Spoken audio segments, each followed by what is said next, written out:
Hello, one and all, and welcome back to the RimWorld Space Pirates series in Save Our Ship 2. It's been a hot minute since we had an episode in this series, but god does it feel good to be back. For our very first project, in this episode we are going to be working on some increased storage capacity upon Zap's dart. That way when we take it back down to the surface to raid enemy bases, we'll have somewhere to put everything that we steal. In the meantime, we would also have our AI Eve begin making several different car parts that we would need. The reason being, we have another garage on Zap's dart that we decided to put some jet bikes in. They would have very limited use during combat, but perhaps if need be and we're overwhelmed, they could offer two people a quick getaway. We then detected a trade ship in orbit around the planet. It turned out to be an exotic goods trader, and you know that we demanded they hand over all their cargo, otherwise they would be besieged by the torturous marauders.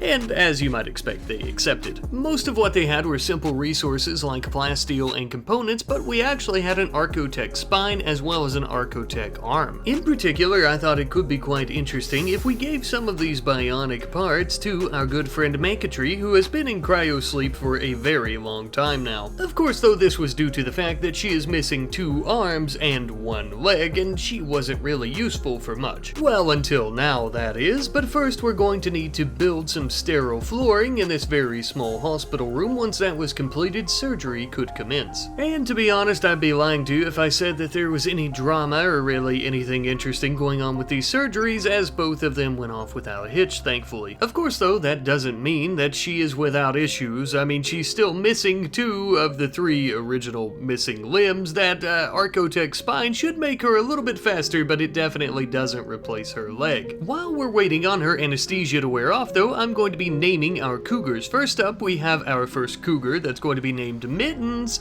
and we also have our second cougar who is going to be named Beans. We then threw together a nice comfortable little room for them to stay in, especially at night or possibly during attacks. That way, if everything's blown to bits, they should be able to survive in this airtight space. These name suggestions come from our good friend Dragon Turtle 2703, who actually specifically mentioned the name Mittens, and I chose Beans myself. You're welcome. And also, thank you. Some time later, Mankatry had finally had the anesthesia wear off. She was back awake, and as you can see, her moving is only at 62%. Manipulation was at 75%, so that wasn't too bad. She might be able to shoot straight if we're lucky. And of course, we'll be sure to keep our eye out for any more bionics that she may need. Now, there is a reason that I woke Mankatry from cryosleep other than to just give her bionics, although that was a crucial part of it. I am actually going to be making her the captain over this crew that you see before you, as well as the stealth destroyer. Naturally, I would also give her the rank abbreviation to the front of her name, that way it is official, and I would also add a comma to the end of the name of each of her crew members that will be with her, with the only significance of the comma being so that I remember which crew member belongs to which crew of which ship. I also found her a cape that we had in storage and dyed it red just to make her look a bit unique and set her apart from the other crew members. But now that we've taken care of that, it's time for the captain to take her crew and her ship down to the surface to attack a specific base that we've had our eye on. Now, of course, we would use Zap's dart for this ideally, but at the moment it's still glitched out just as it was last episode, unfortunately, so we'll have to use the Shadow Piercer, which is a much larger ship and is much harder to land next to these settlements, especially in between mountains and rivers, but somehow we'll manage. We had already began prepping 2 mini turrets for our little excursion down into the enemy territory, and just as well, we also began prepping all of our pirates for this. Specifically, Andre here, who was carrying around the orbital power beam targeter that we had gotten from the satellites, I think last episode or a little bit before that. Shortly thereafter, we had finally arrived at the targeted base that we had planned on attacking. Those of you with a keen eye probably notice these are not wasters. No, my friends, this is the Covenant, scrambling around their base, most likely just dying to know why an unannounced friendly pirate stealth destroyer just landed in their front yard. Well, I'm sure you just as well as I know exactly why we have landed here, but maybe we should help them figure it out.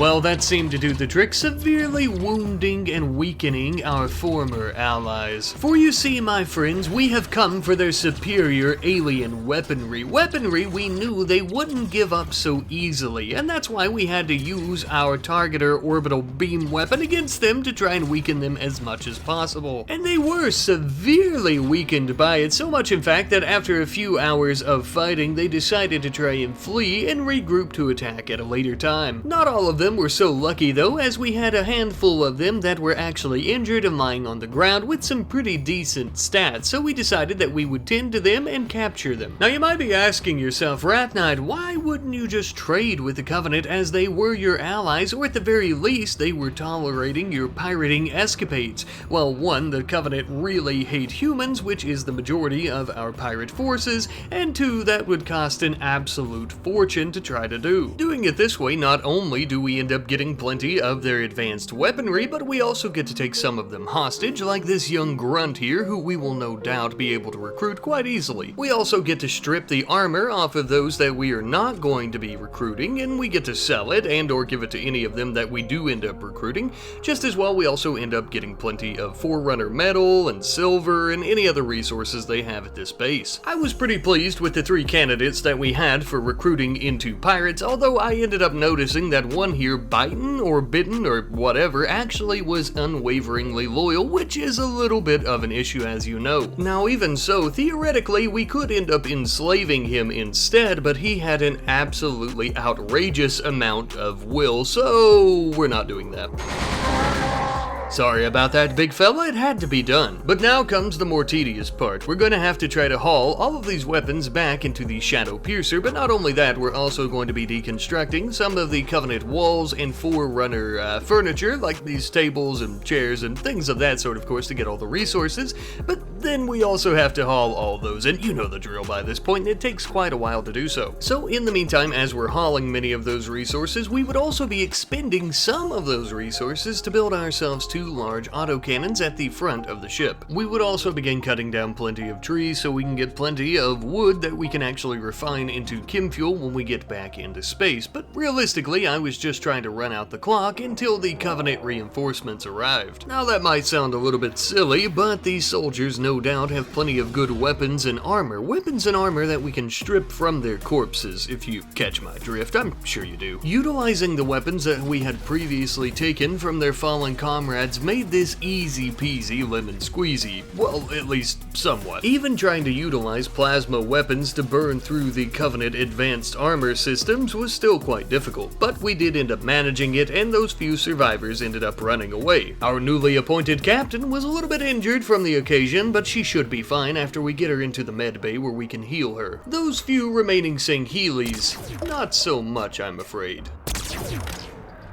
Thankfully, none of our pirates were severely injured during the battle, or at least nothing they couldn't recover from fairly quickly. Once she was filling up to it, the captain went into the control room, and it was time for us to return to our home in the stars. We would redock with Reaper Station and immediately begin bringing in all the new resources, weapons, armor, basically everything that we had looted down on the surface. We had also finally recruited the grunt that we took hostage by the name of Mur. It actually didn't take all that long, which is to be expected for an Ungoy, I would think. He's no Zap Zap, but I'm sure he'll make for a fine pirate, and if not, he'll most likely make for a fine meat shield at some point. Now that we're back in orbit around the planet though, there's something that I've been wanting to do for quite a long time, ever since we actually formed the Star Reaper into Star Reaper Station, and that is setting up a proper control room for the station. Up until this point, it's looked quite shabby, and I think after some improvements you'll agree with me that it looks quite a bit better. We now have all the appropriate consoles in here, as well as some auxiliary stations. With that completed, it was also time for us to build a proper dining facility. Up until this point, we've just been eating in our rooms and really anywhere else that we could find enough space to do so,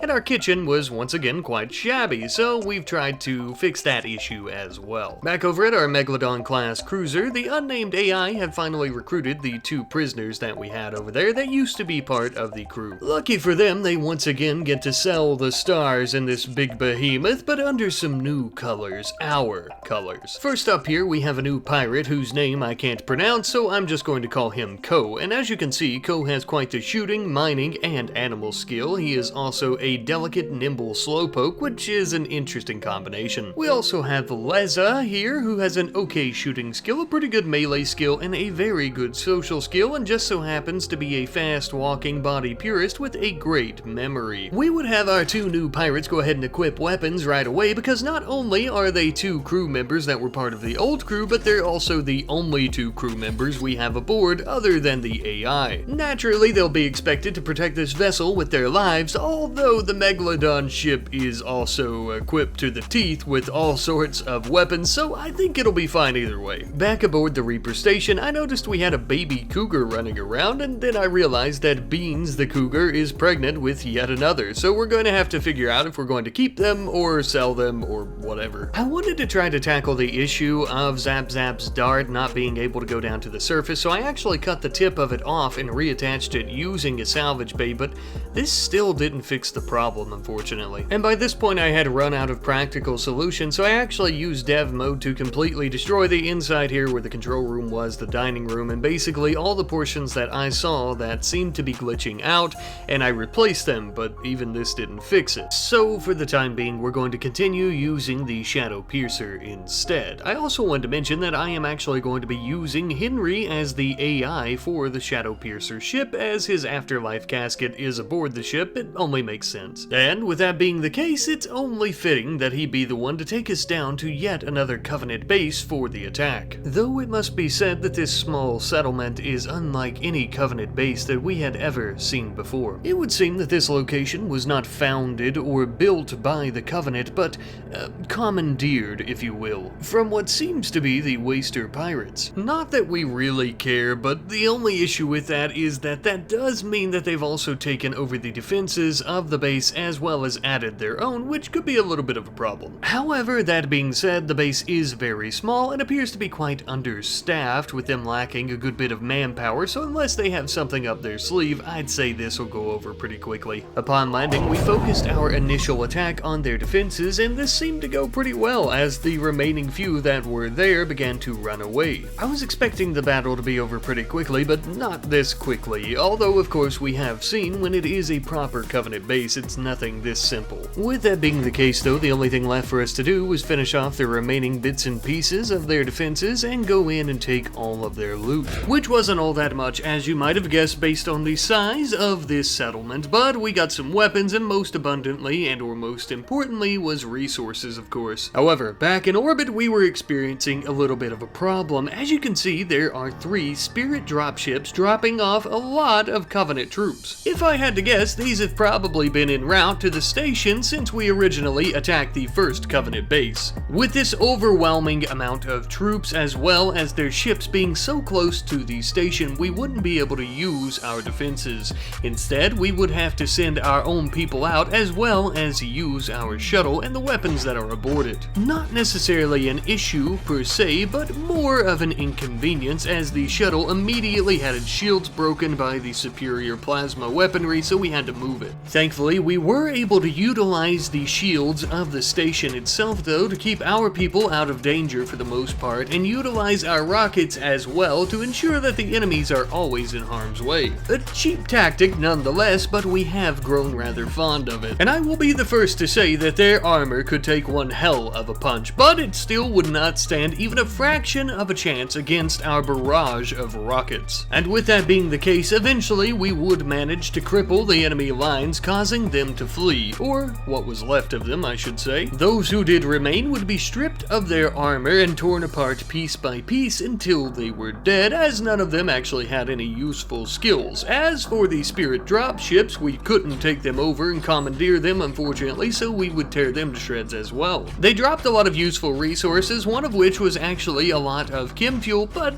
I accidentally caused a massive explosion with the chem fuel pile, and I would end up doing the exact same thing with the next one, but we got a lot of gold and components, advanced components, yada yada. Back on the surface, we had finally finished looting the Covenant base, and it was time for us to take off back into the stars, which we promptly did, and began orbiting the planet and docking with the station shortly thereafter. And I suppose I'll just go ahead and say it, although I'm sure it's quite obvious, that attacking Covenant bases and looting them, though some other pirate factions are capable and also do it, most of them only dream of having the power that we do. Granted, it is all mostly due to the fact that we have such powerful ships and a station in orbit. Speaking of which, I would like to capture more ships so that we could either cut them up and add them onto the station, or just use them as they are, depending on the condition after we commandeer them, if you will, so I am going to be turning off our cloaking device. It also felt like a fitting time that we should give our other AI upon the Megalodon-class ship a proper name. I've decided to name him Devils. And this wonderful name comes from our good friend Van Heerkind 6772. And they state that this name abbreviation stands for Destructive, Exalted, Versatile Intelligence Level System. A splendid name sticking with the theme of our abbreviated AI names. Sometime later, we had also finally recruited Rathum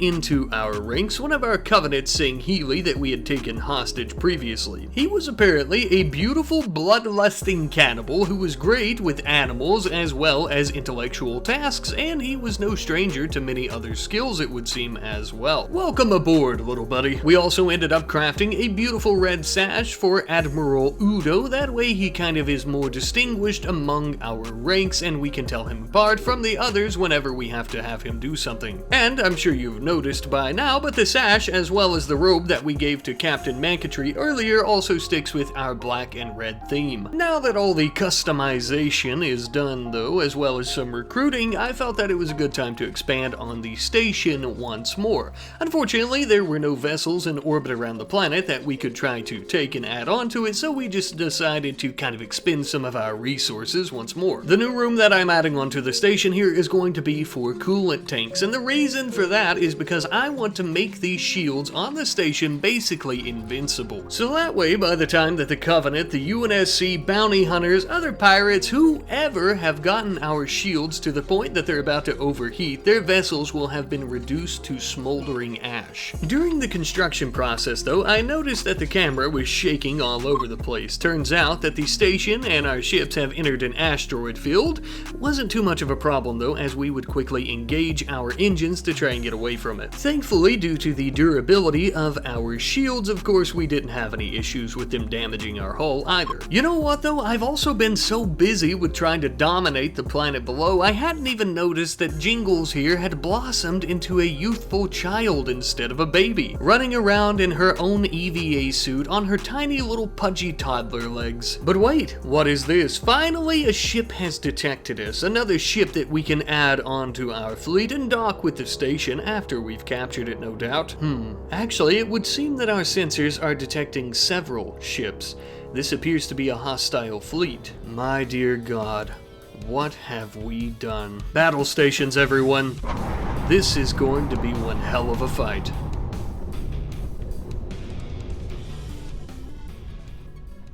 I wanted to thank you guys ever so much for watching today's episode. I do apologize, I know it is actually quite a bit shorter than we're used to here, with it being about 18 minutes long or something like that. I hope for the next few episodes to have them around about 25 to 30 minutes. I've just been really busy and a bit behind. I've got a lot going on behind the scenes at the moment. I did want to share some information with you guys that I believe and I hope that I will be doing this full-time as my job within the next maybe 3 weeks to a month, something like that. I'm really excited for that, but also super nervous. There's a lot that comes along with that, but I am still quite excited. Of course, that does mean I will be able to work on the content full time. I'll be able to put out videos more often, and also they should be a lot longer, and I should also be able to begin putting a lot more effort into them, even though I really am trying to give it my best and my all right now. I run out of time. There's not enough time in the day, it seems like, with a day job and stuff like that as well. It's very hard balancing social life and family life and YouTube and a full-time job, and if I could be honest, I think it's taken quite a toll on me, just not having time with my social life and stuff like that, and even just being able to interact with you guys. If you're in the Discord server, you probably know I don't even drop in there all that often, and I know it sounds silly to say that I don't have that much time to drop in and hang out in Discord and talk to you guys, even just by messaging, but there's just so much going on throughout the day, and occasionally I need some time away from a screen too, and that, that's a big part of it. So I'm hoping that this is going to be a big change for the better. I do want to take a moment and just kind of promote my second channel. I'm also going to try to work on it as well, Rat Night Plays, where I am going to try to do some series over there if you're into the Let's Play content. I've got some ideas in mind, of course, as well, and you guys have provided some wonderful ideas. I think I made a community post a little while back, so there's also that. But yeah, like I said, hopefully I'll be able to do this as my actual job in the very near future here. Very nervous, like I mentioned, very excited, but I want to say thank you. Thank you guys so much. I truly am grateful, honestly. I mean, I couldn't have done this without you guys. This wouldn't be a possibility without you guys. I'm grateful. I really am. Thank you guys. I love you guys ever so much. And I want to say thank you once again for watching today's episode. I hope you have enjoyed, and I hope to see you in the next one. Goodbye.